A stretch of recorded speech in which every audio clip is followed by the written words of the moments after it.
All right. Greetings. Welcome back to Blackburn News, where everything is connected. I don't know what's going on there, but little wacky green screen action.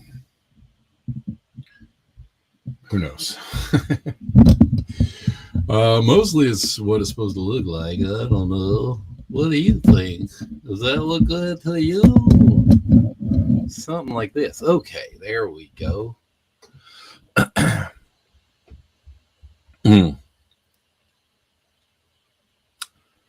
Radnet has been love the see-through mic. Yes. What do they think of next? Radnet has been turned off since 2011. My gosh. That's is that a that's the title of a paper in Denver. How the monitoring of chemicals in the environment shapes the perceptions of risks. All right. Sounds pretty scientific. Yeah, these guys are on it. Anyways, we're live on YouTube, X, and on, excuse me. Let me start Telegram. We will be live on Telegram momentarily. Forgot to start it. Yesterday, I forgot to turn it off. Today, I will remember to turn it off, I promise. Whenever it gets in here. It's going to get in here. Today, I will remember to turn it off, I promise. All right. So Telegram stream is going. If you guys want to watch on Telegram in the friendly confines of the Telegram chat, that's one way.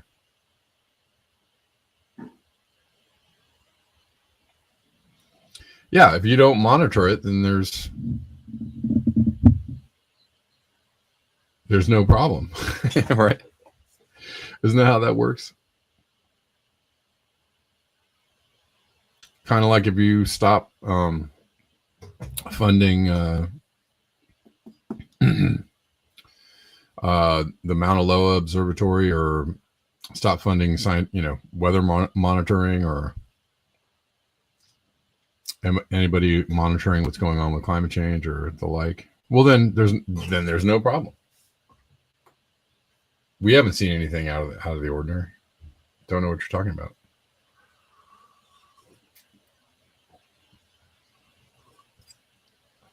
Anyways, good to see you all. What's up? Going south? Bella Poppy Deline. And whoever's watching on X. If you're watching on X, hello. Oh, this is not good. Well, we're going to start off with bad tidings, bad news, I guess. What else is there these days? Yeah, NWS, NOAA, PBS, NPR, right? Not that some of the activities of those um, entities could be called into question, but just axing all funding altogether is just not the way to go, right? I just really don't want to have this weirdness. Axing all funding altogether is, you could have more oversight or a look-see at what is going on. You could, put it under review. All kinds of things. Just pulling the funding is not really where it's at. All right. Well, we'll start off with this from Michael Tracy. Still like Michael Tracy. I know some people like Michael Tracy, but he's been around trying to tell you the truth for a while. And I think he's rather a good journalist. But what do I know? Seymour Hersh reports that heavy American bombing will begin this weekend with the aim of deposing the supreme leader. This is from today. Oh, happy Juneteenth, by the way, if anybody's celebrating.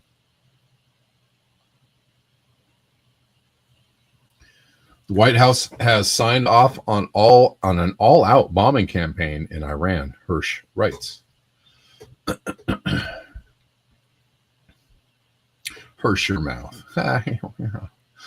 This is a report on what is most likely to happen in Iran as early as this weekend, according to Israeli insiders and American officials I've relied upon for decades. It will entail heavy American bombing. I vetted this report with a longtime U.S. official in Washington who told me that all will be under control if Iran's Supreme Leader Ali Khamenei departs. Just how that might happen short of his assassination is not known. There's been a great deal of talk about American firepower and targets inside Iran, but little practical thinking, as far as I can tell, about how to remove a revered religious leader with an enormous following. Jeez.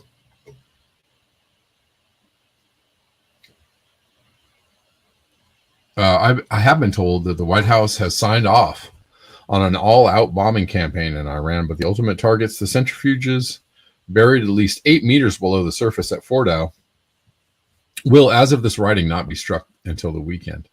The delay has come at Trump's insistence because the president wants the shock of the bombing to be diminished as much as possible by the opening of Wall Street trading on Monday. What? Trump took issue on social media this morning with a Wall Street Journal report that said he had decided on the attack on Iran, writing that he had yet to decide on a path forward.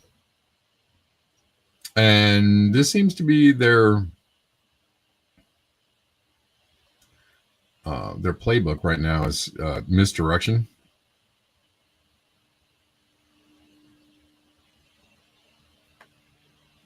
Not to be confused with Ms.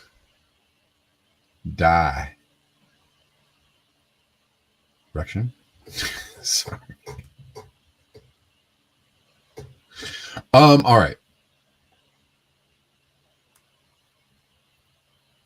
So that's scary. He's worried about Wall Street. Okay. So he wants, so here's the thing with that, is that we do have some superior firepower at our, remember when Syria fell just like a house of cards? Right now, Iran is throwing up a good fight against Israel, but like if we decide to step in, it could be really overwhelming. But the problem with that is that Russia is behind Iran, and if we push too hard, If we do something, we don't know what is going to be the final straw to get Russia to react in a way that's more than a skirmish. Are we it? Now this is being said on X, right? This is being leaked. This is being discussed, right? So it's not necessarily a secret. What if we go in there and we are met with resistance from Russian fighter jets or Russian missiles? Like, what, WTF?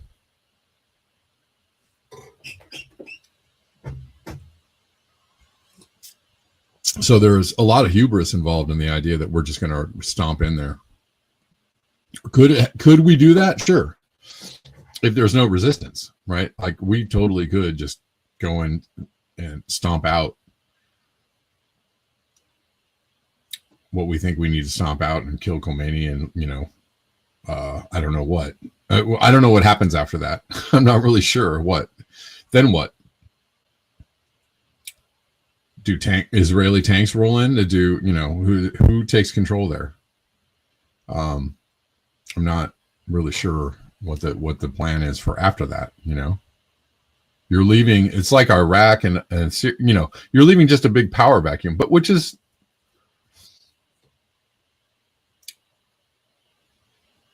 I guess, what they want. But I mean, perfect recipe for some major instability in the region, and you don't know.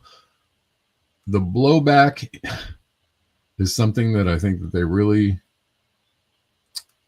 are underestimating, and they always do. They always underestimate the blowback.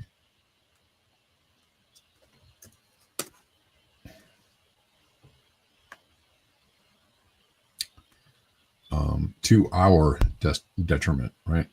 Oh no, this is not the post, yo. Why am I seeing this? Is not the post. Why am I getting this post? Hold on, guys. I'm on the wrong day. Yeah, I'm bringing up an old post and I'm confused. Just give me a second.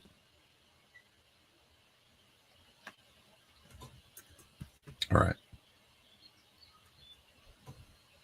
Sorry about that. See if we can get this correct. This is what's her name again? I can never remember her name.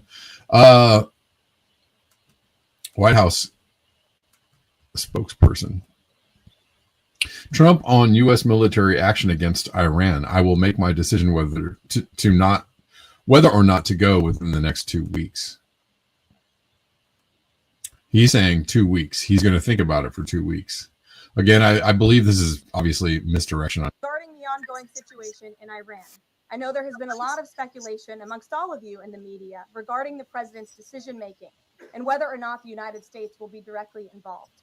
In light of that news, I have a message directly from the president, and I quote, "Based on the fact that there's a substantial chance of negotiations that may or may not take place with Iran in the near future, I will make my decision whether or not to go within the next 2 weeks."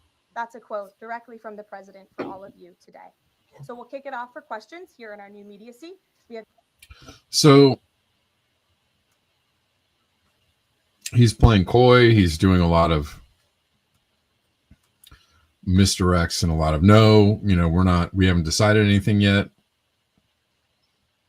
Hirsch is coming out saying that they will be doing something this weekend. My God. It's depressing to think about. What is her name again? Anybody know? I forget. They've had so many plastic robot types come through, in the last couple of years from Biden through Trump. Maybe it doesn't really matter.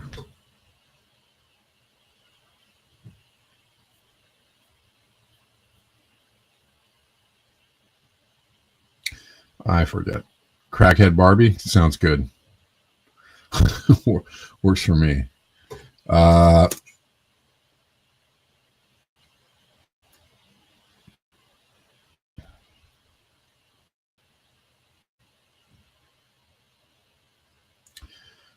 this is not great. Trump's nuclear attack Doomsday plane arrives at Joint Base Andrews in D.C. The E-4B Night Watch's most notable deployment in D.C. was on September 11th, 2001.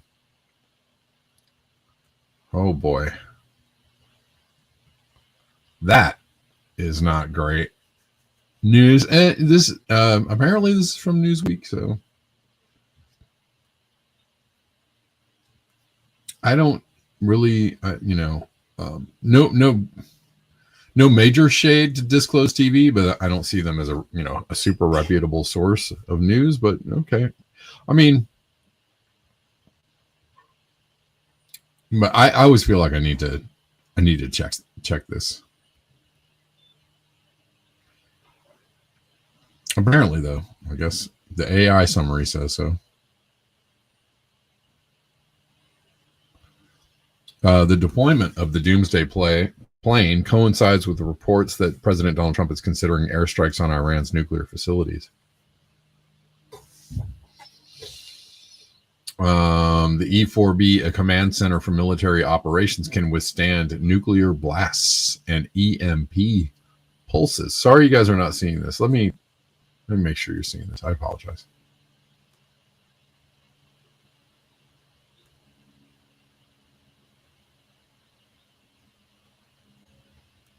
Speculation about its mission was heightened by the use of an atypical call sign, Order 01, instead of Order 6. Trump's undecided stance on attacking Iran's fortified nuclear sites adds to growing tensions as air and missile strikes continue between Israel and Iran. Trump stated he prefers peace, but may consider intervention if Iran pursues nuclear weapons. I mean, every single intelligence report, especially recently from Tulsi Gabbard, says they do not have nuclear weapons. So, but Trump was quoted the other day, or was it just yesterday, saying he doesn't believe it doesn't matter what she says. He believes that they are going to have or trying to get nuclear weapons or weapons of mass destruction or whatever you want to call it.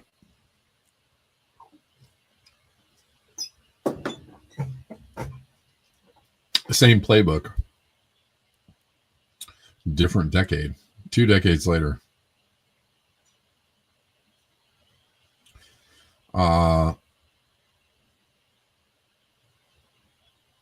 Additionally, in an exclusive report from the Wall Street Journal, insider sources within the administration report that Trump has privately given the green light to strike Iran. Jeez. So we're just getting all kinds of confirmations that he is going to do this, whether he's trying to not say it or not. Stating Trump is waiting to give the final orders in the hopes of a diplomatic resolution. I mean, I don't understand what's the diplomatic resolution. I believe that they, even as of recently as a week ago, Khomeini was like, let's have a deal. We promised not to get nukes. Let's not do this.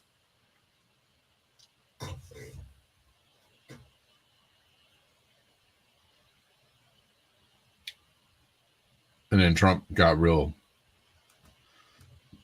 upset about this. Yeah, I don't know. We're not engaging in diplomacy. We're engaging in subterfuge. I believe that's different from diplomacy.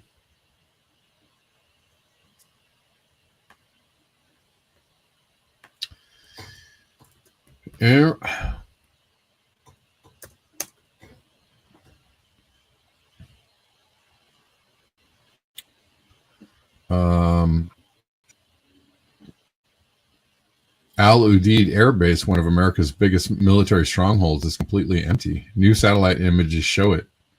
No bombers, no tankers, no intel aircraft, nothing. This isn't a drill. You don't evacuate a strategic hub like this unless something massive is about to go down. What the hell does the Pentagon know that we don't? And of course, you got to take this at face value, but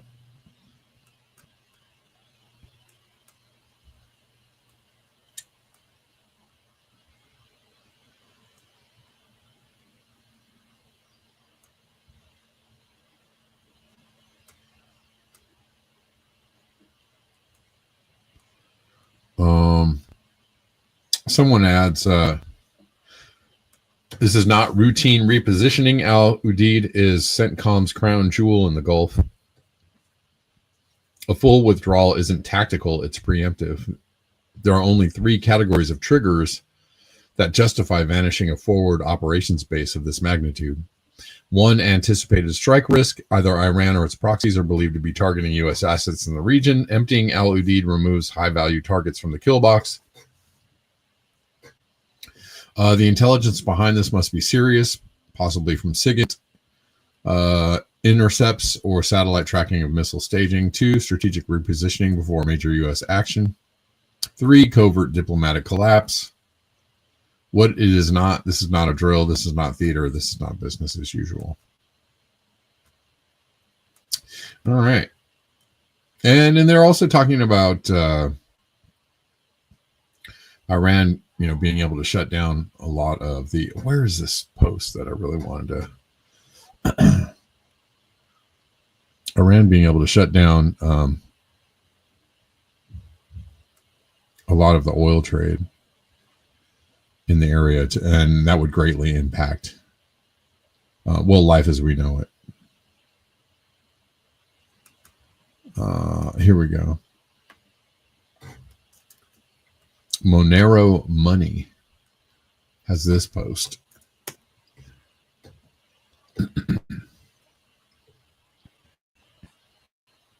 Iran has no Rothschild central bank, no IMF loans. The region's deepest oil reserves, it supplies 87% of China's crude, controls the Strait of Hormuz, through which $1.2 trillion flow annually, and trades outside the US dollar. That's why they want it broken.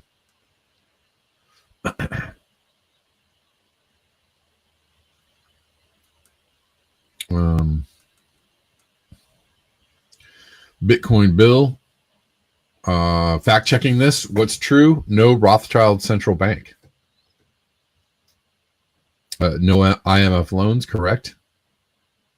Oil reserves in Strait of Hormuz is a significant trade route, and they're also part of BRICS, right? And they're trying to trade in non-dollar currencies, or they are trading in non-dollar currencies. What might not be true is 87% of China's crude being that a supplier of that. Maybe not. I don't know.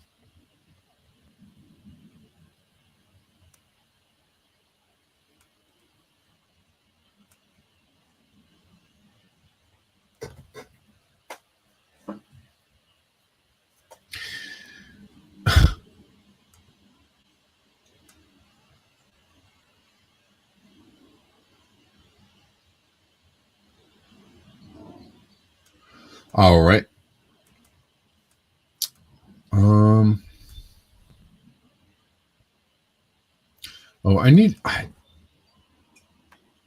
Meanwhile, in Israel, people are fleeing.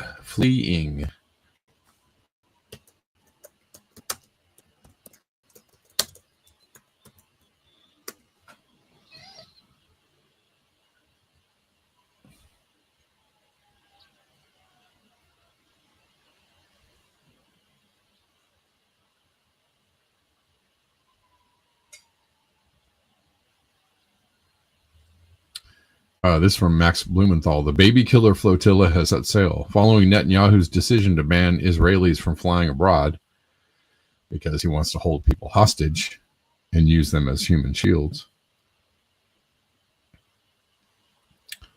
Haaretz reported that settlers are fleeing towards Cyprus with the help of small yachts and vessels. Purple icons are yachts and sailing vessels.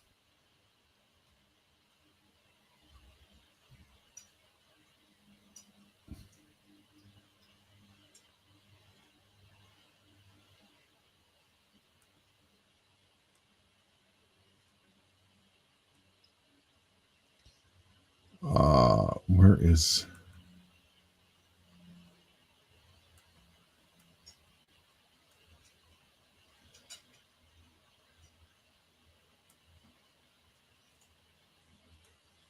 Here's another. Apparently, people leaving Tel Aviv in droves. People are fleeing. There's a mass exodus. Pretty much the people of Israel saying, we don't want none.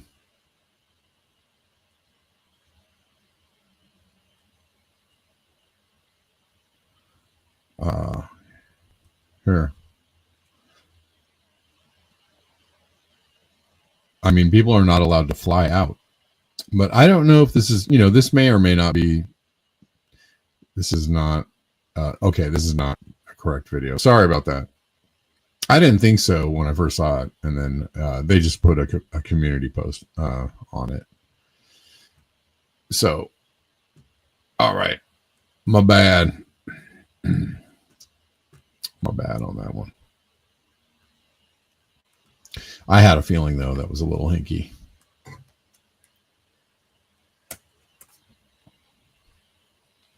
But people are leaving. There are videos of people flying into France and getting booed. And people telling them what they think about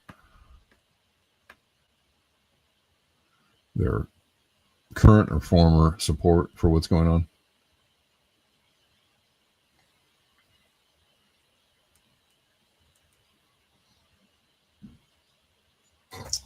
Let's see.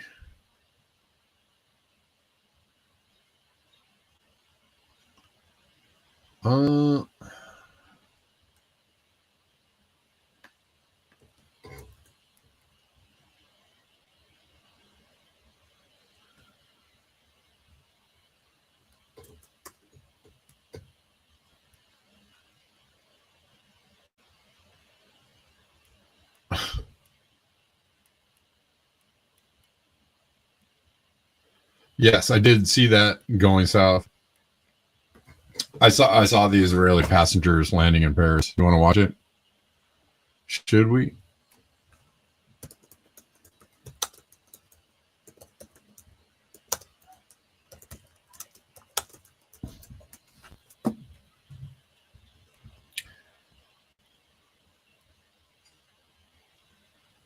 Here we go.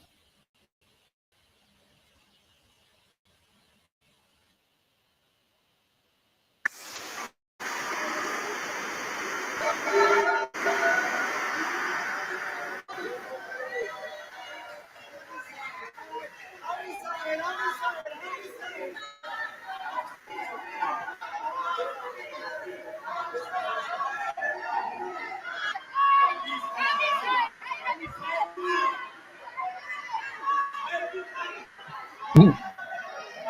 What's wrong with these people? I mean, you are leaving because you're afraid of getting bombed on. I don't know.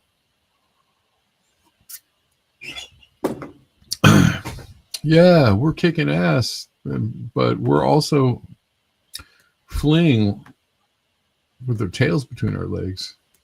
Is that anti-Semitic? That's just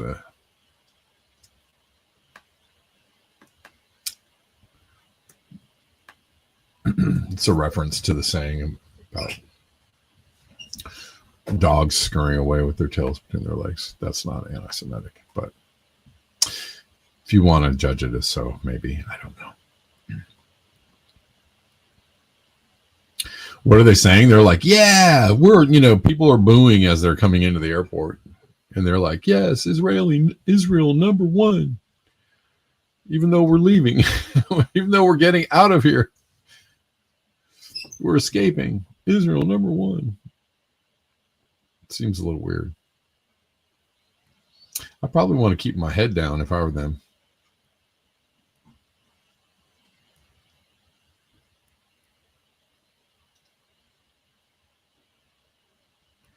Elon Musk's Starship exploded.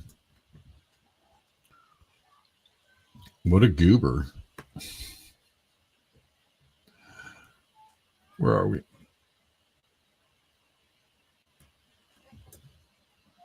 Oh, I'm not here yet. Hold on. We're going to get there. Last, I want to show this before we go to Elon Musk. When Israel bombed the first hospital in Gaza, the world wouldn't believe it, and Israel blamed a misfired rocket from Hamas. Israel has now destroyed all 36 hospitals in Gaza, including its largest, the Al-Shifa hospital. They have no right to complain or to boast.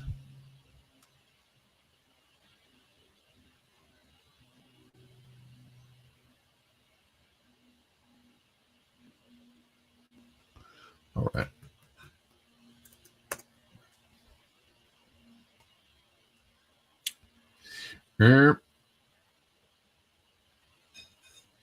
Reminder, Elon Musk, whose Starship just blew up on the test stand with his extra fuel tanks nearby,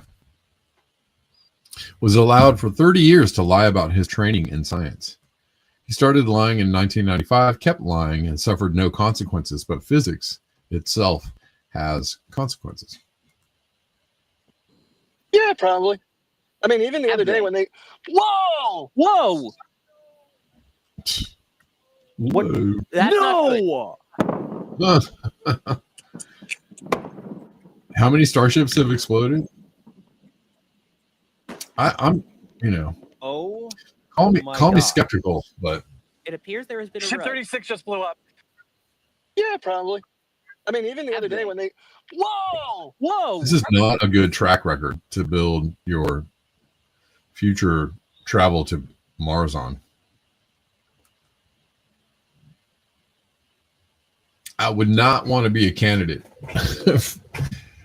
for astronaut on any of his missions. I don't know who would.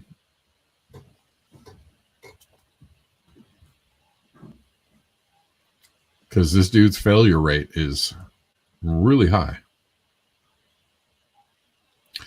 Listen to the man's nonsense about how he is shaped by physics, and consider the press allowed him to bullshit like this for 30 years. Of course, he got convinced he could just make up his own reality. If anyone died in the Starship explosion tonight, blame the press too. So I studied physics and business because I figured in order to do a lot of these things, you need to know how the universe works, and you need to know how the economy works. The physics training is a very good training where it's a good framework for reasoning, where you're trained to think about first principles and reason from there.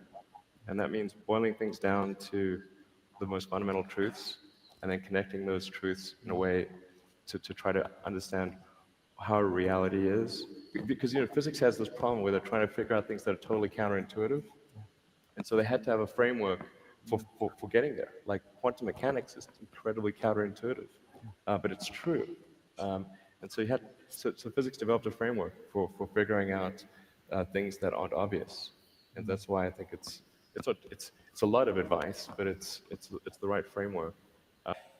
I mean, like a lot of things I learned in college actually were pretty helpful. I mean, I think the physics approach to thinking is very good, like the first principles approach.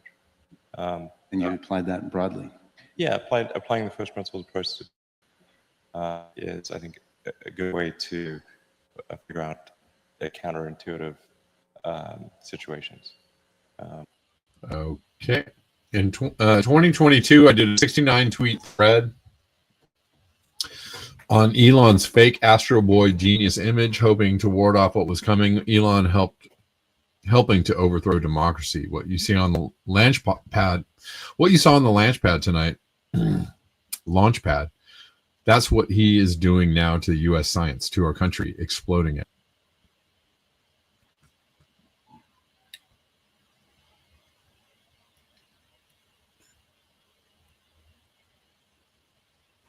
All right. And well,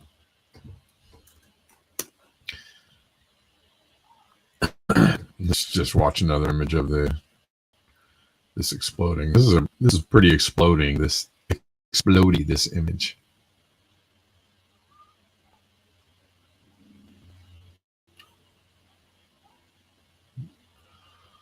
Boom. Oh, what happened there?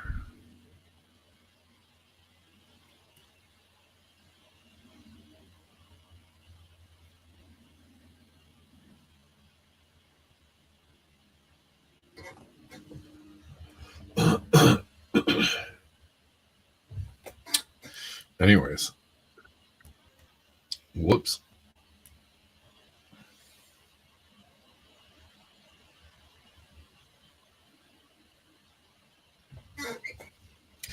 All right, let's watch a couple of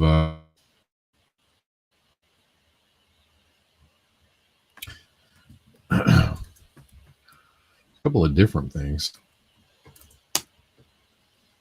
MIT just released a study on the effects of AI on neural connectors. MIT just released findings from the first brain scan study of ChatGPT users, which revealed neural connection collapse from 79% to just 42%, or 79 to just a 47% reduction in brain connectivity. We are cooked. And this is a video of a UCLA graduate celebrating by showing off the ChatGPT he used for his final project right before officially graduating.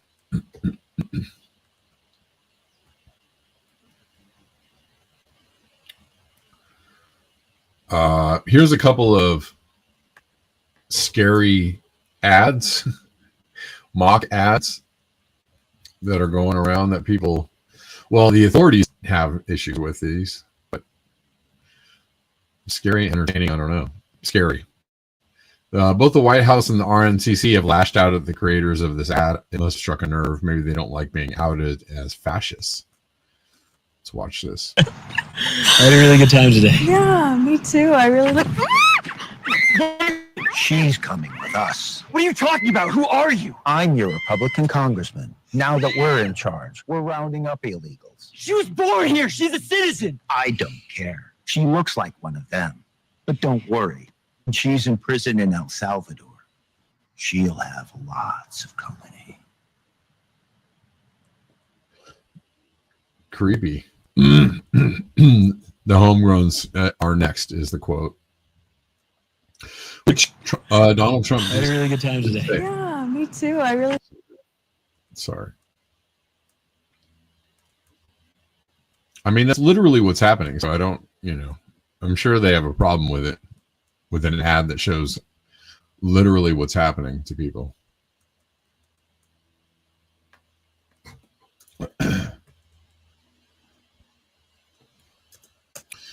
And this one is also very scary on the possibility of a draft. But Mom, I don't want to go fight Iranians for Israel. Joey, don't you dare be anti-Semitic. But Mom, I don't want to go fight Iranians for Israel. Joey, don't you dare be anti-Semitic. I want to go home, sir. You some kind of anti-Semite, Joey. I don't even know why we were there. Let's focus on why that thought is anti-Semitic, Joey. Get a job, loser. Israel needs our taxes.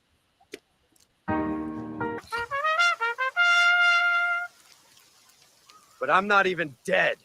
That's anti-Semitic, son. But Mom, I don't want to go fight Iran. Damn.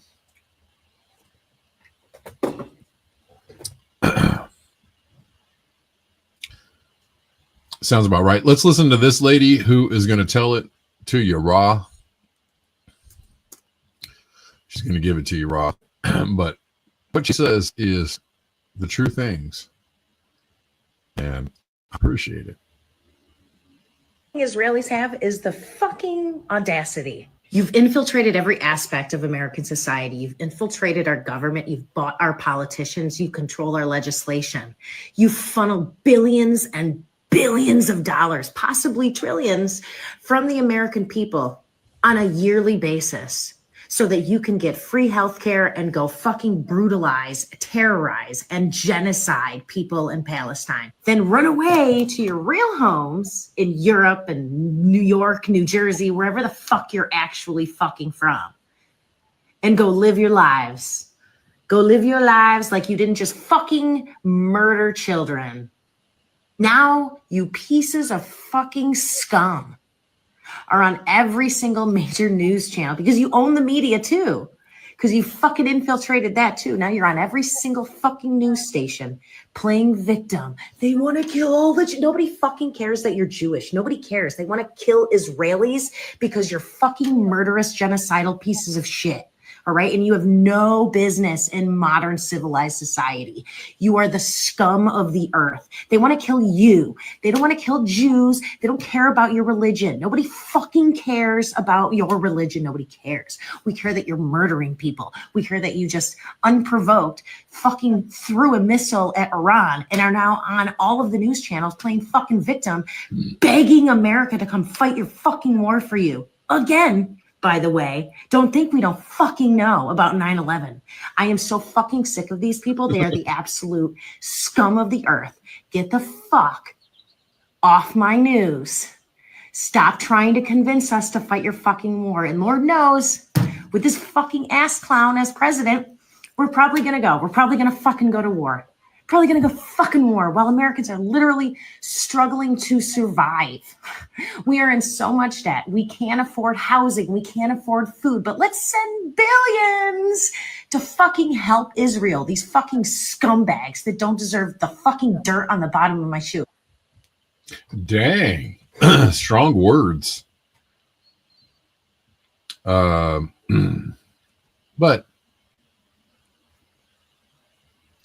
saying what a lot of people are feeling, you know, you wonder why people are cheering, watching Iran bomb the shit out of Tel Aviv. It's because they feel like that.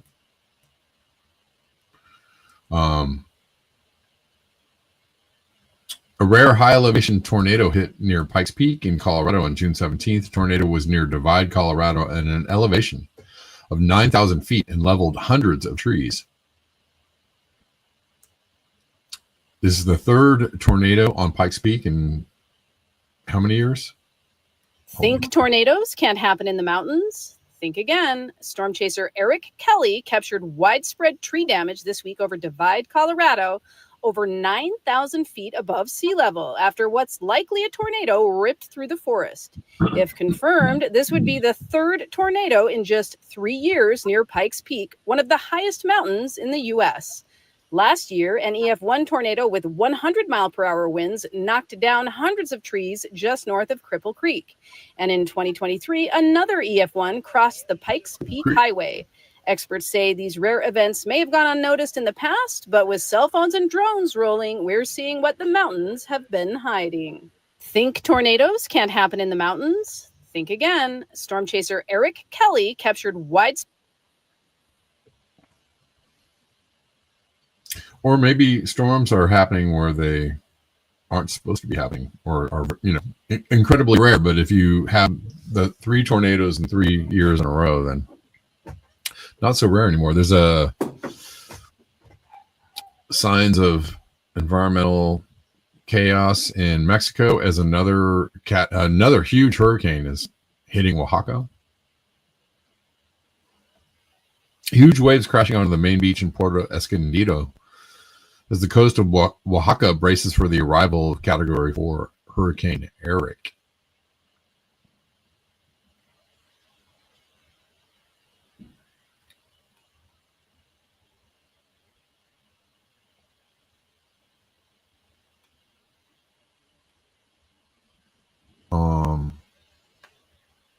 and this is becoming a, also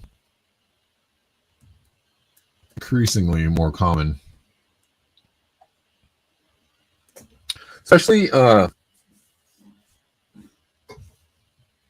the Pacific coast of Mexico. Like, I don't know. I just never really remember hurricanes from the Pacific side hitting Mexico all that often in my entire life.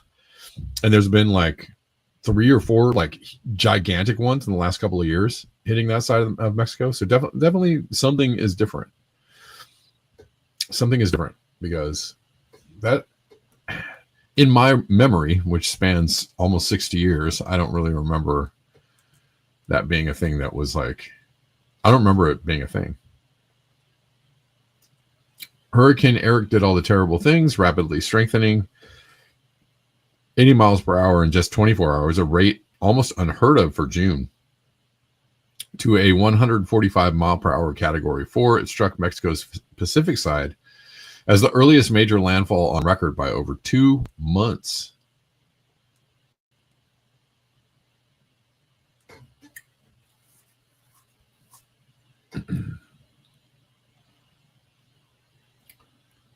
And here is where it's hitting here.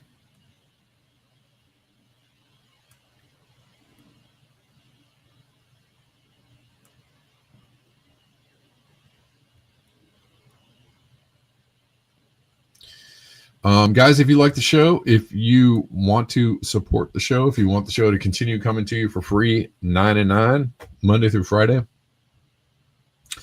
a really great thing to do is to support the show by any of the links in the description box of YouTube. Also, there's a link tree on X and also on Telegram. All the usual links are there: Venmo, PayPal, CashApp, Zelle, Buy Me a Coffee, Ko-Fi, Patreon, and Substack. Many of you support the show on a regular basis, and I really appreciate that. All the support I have received in the past, I am grateful for.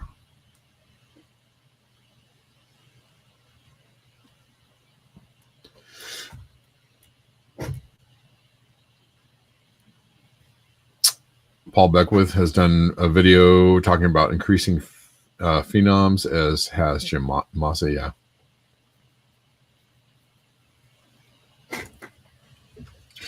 Okay. There's waste facilities near that part of the coast.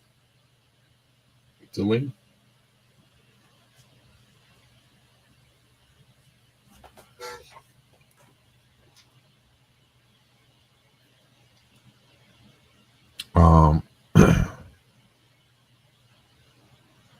Let's see.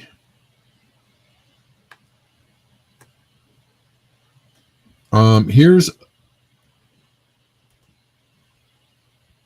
trying to make sure I'm not missing anything.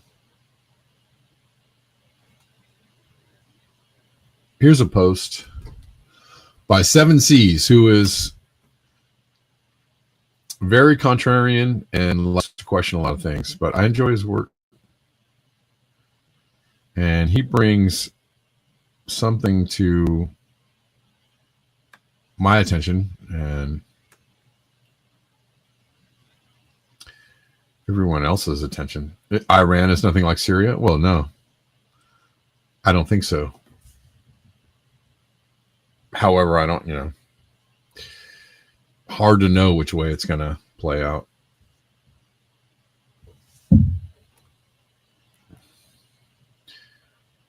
The key factor is whether, if the U.S. decides to strike, if there's, opposition or not.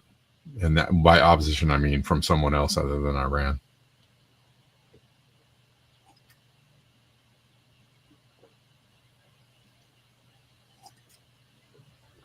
Yeah, I'm not doubting you.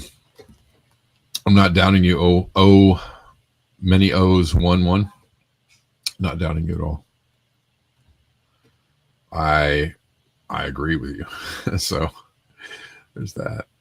7Cs, when you realize that the LA fires should have been stopped and weren't, When you realize that the company that had the QRF contracts to help fight the fires also had a partnership with Southern California Edison, the maker of the smart meters. When you realize that the company in question is Colson Aviation, you guys know about Colson Capital? Owned by the Colson family, which oversees Colson Capital, parent company of the Wellness Company, 1775 Coffee, Zelenko Labs, Nano Biosim.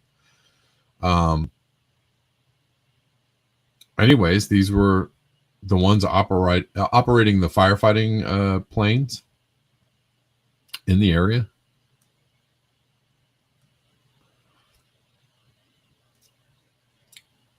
They were receiving funding from Southern California Edison on various projects like the Colson Unical 7H47 helitanker lease. Southern California Edison also provided Ventura County Fire Protection District with funds to lease the Colson Sikorsky S61. These are just interesting things to take in. I have been gaining a lot of just taking in information where it comes from. There are a lot of skeptics, especially among the residents, about how the fire started and why they got so bad. But it's hard to overlook 80, 90 mile an hour winds for 2 days straight, sustained winds, as being a factor as well. So you really have to take in the entire picture. Wasn't it a bit odd that the Southern California Edison company was included in the investigation in the fires? That definitely is odd, because you're investigating yourself. It's kind of like the cops investigating themselves, or the pharmaceutical companies investigating themselves. All of it's hinky.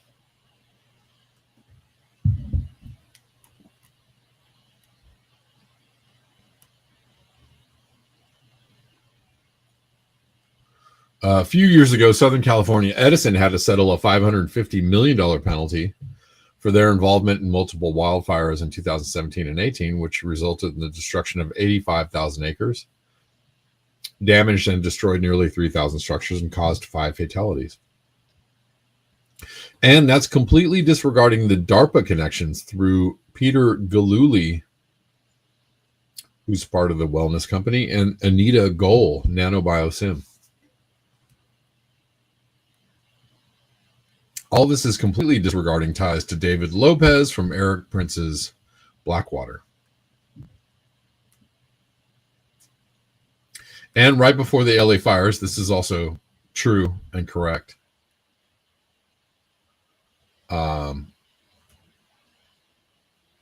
State Farm canceled hundreds of homeowners' policies in the area right before. And people definitely had questions about that. And remember these people, the Resnicks, who own 60 to 75% of the water in California? Her family donates huge amounts of money to the Democrats. She donated to stop Gavin Newsom's recall. I wouldn't get caught up in the Democrat versus Republican thing, because Democrats do the same thing in this state that Republicans do in other states. We have a supermajority in California, and we don't do that. We don't do things that much differently from anywhere else. So think of Democrats as Republicans, but with rainbow stickers on their cars. But that they're not any different. So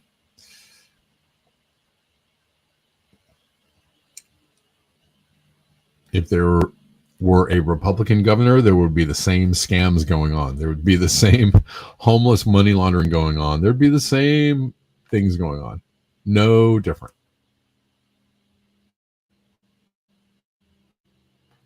So let's not get caught up in the Democrat versus Republican thing. Sorry.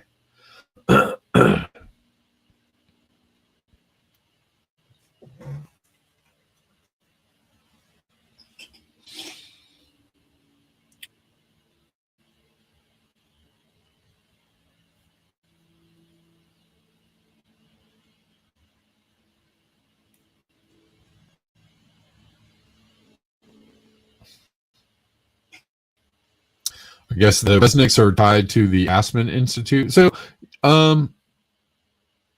just bringing up decent questions.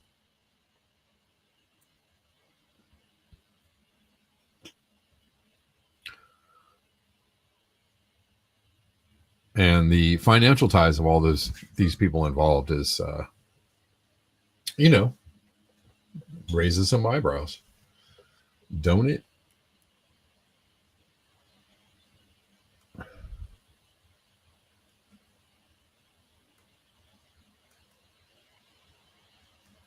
All right.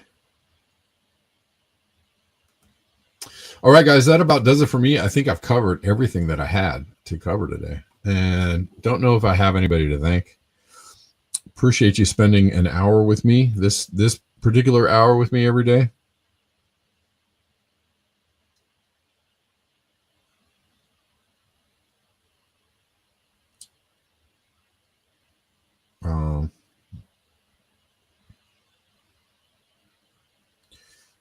And hope you all enjoy the rest of your day.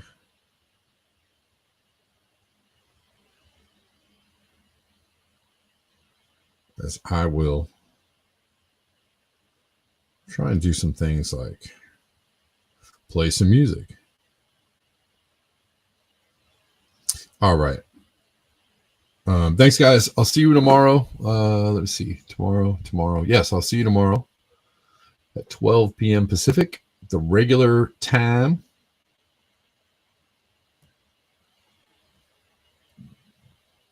You all are better than the average bears, smarter than the average bears, and appreciate you.